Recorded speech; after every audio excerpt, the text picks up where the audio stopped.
Welcome back. We're going to continue with the greatest parable. You remember 2 weeks ago, we heard about the Annunciation and the Transfiguration and the Resurrection. And then last week, we heard that prophets aren't accepted at home. When Jesus called his disciples, when he told the Sermon on the Mount, when he fed the 5,000, and when they didn't break the Sabbath. So today we're going to continue. As his time in Galilee was drawing to a close, Jesus climbed a mountain with 3 of his disciples.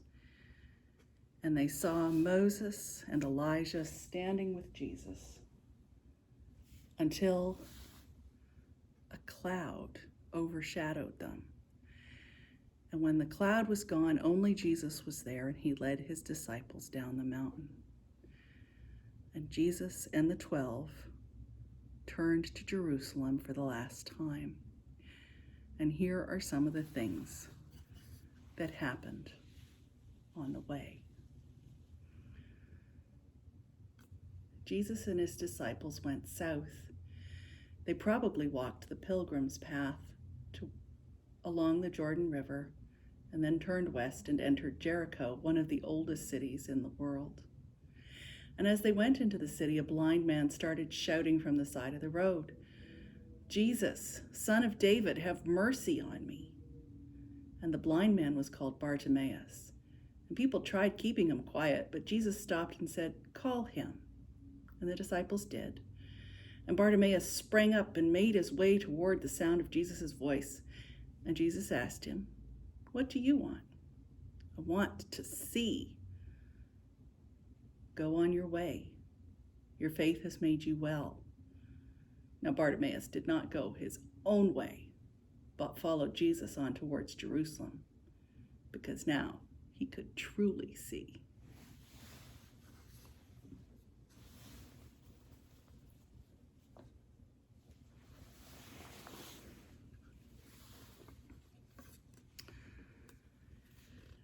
As Jesus and the 12 moved on towards Jerusalem, people followed them. Sometimes mothers and fathers brought their children to him to be blessed. You can see Jesus noticing a mother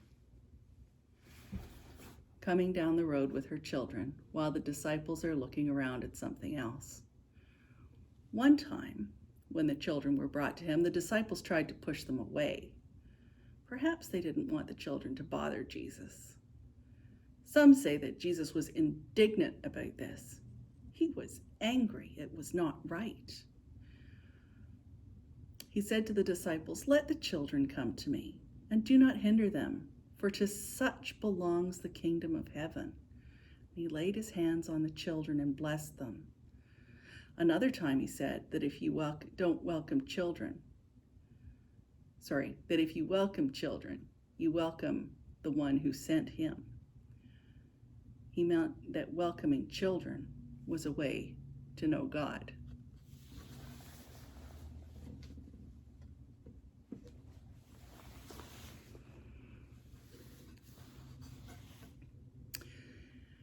And while Jesus and his disciples walked toward Jerusalem, they were followed not only by people who loved them, but also by some Pharisees and the Sadducees who did not. They were worried about what Jesus was saying, so they asked him questions to see if he would say something against the Torah, the law of Moses.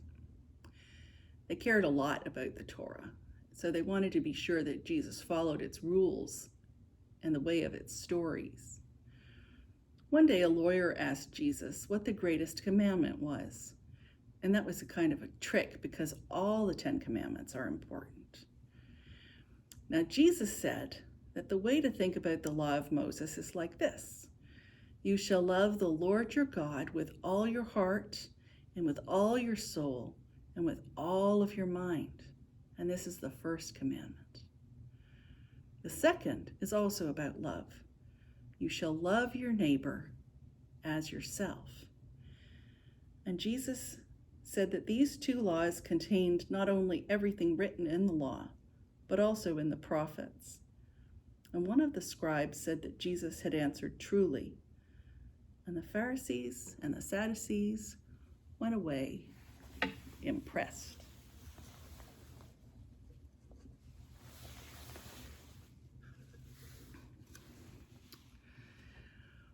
When Jesus and the disciples passed through Jericho on the way to Jerusalem, they also met Zacchaeus. Zacchaeus was rich. He was a tax collector.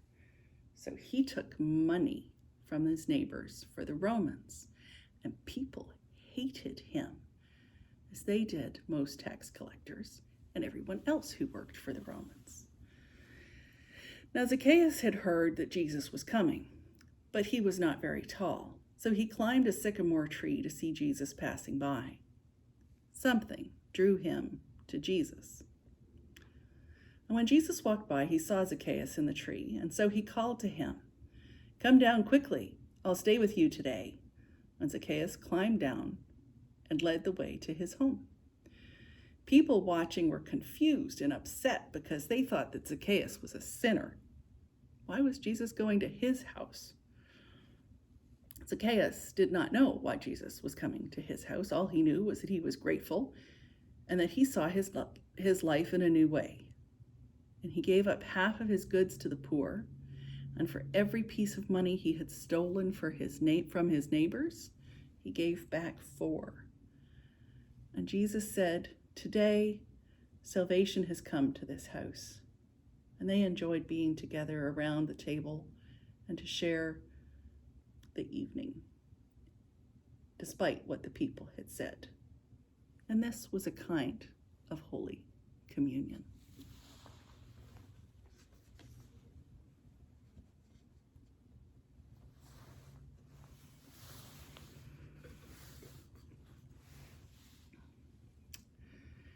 Now the journey to Jerusalem was almost over, and Jesus stayed nearby to rest at the house in Bethany of Simon the leper.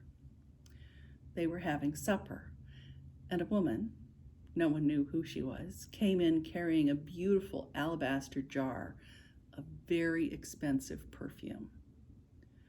And she ran right up to Jesus and poured it on his head. This was like another time when Mary poured ointment on Jesus' feet and dried it with her hair, but that was at Mary and Martha's house in Bethany. They lived with their brother Lazarus, who was raised from the dead by Jesus. Now Martha was making supper when her sister Mary poured the soothing ointment on Jesus' hot and dusty feet. At Simon's house, the disciples were angry at the unknown woman with her alabaster jar. Why waste this? It could have been sold and the money given to the poor. And Jesus said something like this to them: "Why do you trouble this woman? She has done something beautiful. It is like a blessing. You will always have the poor with you, and you can show them kindness whenever you wish. But you will not always have me with you. She has done what she could. She has anointed me for burial. So when my story is told, her story will also be told, for she has done a good thing." Everyone was silent. Jesus must have wiped away the oil that had run down his face. They finished their meal, and the unknown woman went away.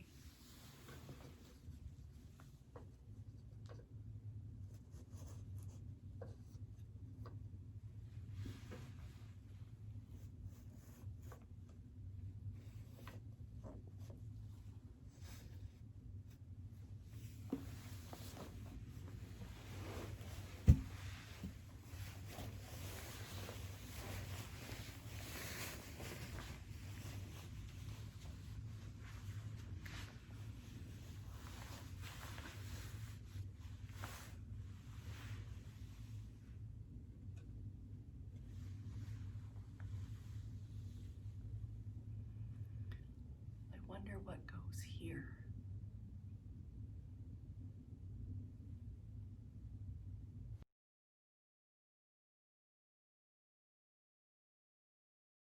Hi, I have a story for you this morning.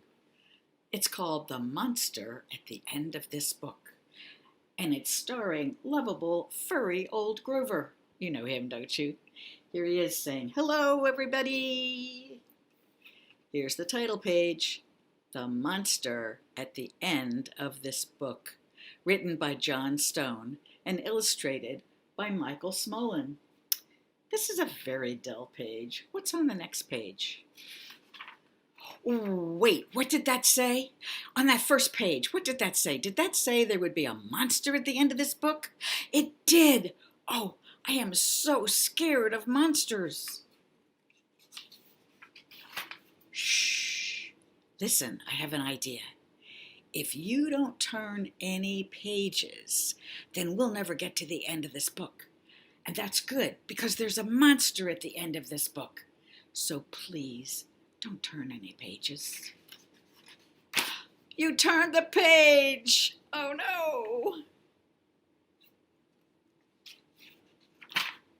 Maybe you do not understand.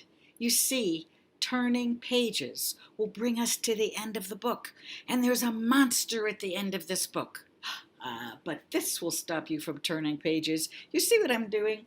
I am tying the pages together so you cannot... Oh, you turned another page! You do not know what you are doing to me. Now, stop turning pages. There, I, Grover, am nailing this page to the next one, so you will not be able to turn it, and we will not get any closer to the monster at the end of this book. There he is, hammering away. You think I can turn it? All right, all right, all right. Do you know that every time you turn another page, you not only get us closer to the monster at the end of this book, but you make a terrible mess?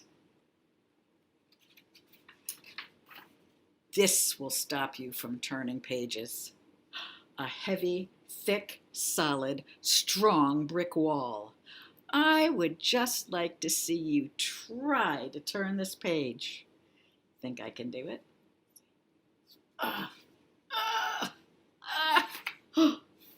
Do you know you're very strong? Uh-oh, the next page is the end of this book, and there is a monster at the end of this book. Oh, I am so scared. Please do not turn the page. Please, please, please.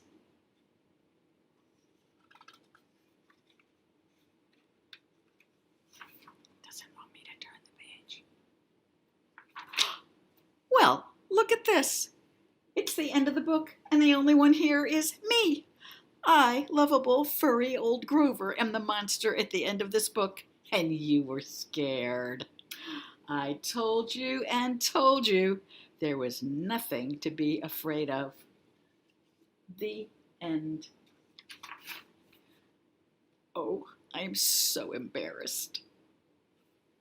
I hope you enjoyed that. And let's close with a prayer. Deep peace of the running wave to you. Deep peace of the flowing air to you. Deep peace of the quiet earth to you. Deep peace of the shining stars to you. Deep peace of the Son of Peace to you. Amen.